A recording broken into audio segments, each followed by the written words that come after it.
Međimursko mjestašce Dunjkovec, koje nema ni 1000 stanovnika, domaćin je međunarodnog nogometnog turnira za mlađe kategorije, koji se smatra jednim od najjačih u Europi. Prvi put sudjeluje momčad s drugog kontinenta, iz Japana, a više informacija donosi nam kolegica Gordana Lovrečić.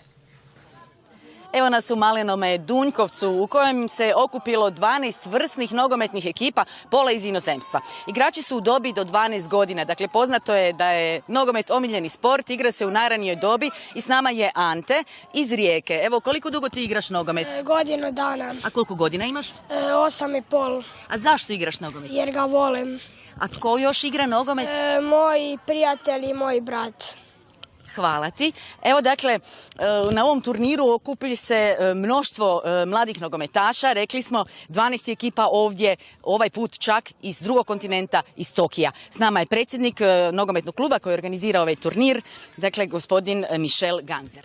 Da, pozdrav vama i vašim gledateljima. Da, imamo 12 ekipa, od toga polovica iz inozemstva, Japanci, Šveđani, Mađari, Slovenci, Srbi i Austrijanci i mi Hrvati kao domaćini. Ovdje su najjače nogometne i domaće snage u dobi do 12 godina. Tako je, 12 i mlađih, znači idemo Hajduk, Rijeka, Osijek, Međimurje i Međimurec, Šturm iz Graca, Crvena zvezda, Maribor, Rodebi iz Švedske, MTK Budimpešta i mislim da je to, da nikog nisam zaboravio. Glavna je svrha naravno sportsko druženje, međutim svrha je i odgojna.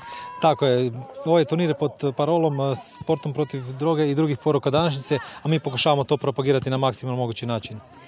Dakle, nekad su ovdje igrali igrači koji su danas poznati nogometaši. Evo, tko je to sve? Pa da, ima ih 15 trenutno koji su u reprezentaciji Hrvatske sada. Spomenimo Kovačića, Perišića, Kalenića, Pjacu, Kramarića i da ne nabrajam, uglavnom vrsni nogometaši koji se rado sjećaju ovog turnira jer su pojedini prvi put tu nastupali. Jer je ovo već 19. takav turnir. Tako, ovo je već 19. turnir, druge godine slavimo 20. koji je ljubilarni i pozivamo sve gledatelja da dođu u što većem broju da pogledaju to. I nadamo se da tu ima sad opet mladih nada.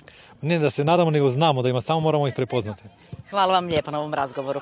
Evo dakle, ovoga vikenda dođite u Dunjkovec i sami se uvjerite kako igraju oni na kojima ostaje najvažnija sporedna stvar na svijetu.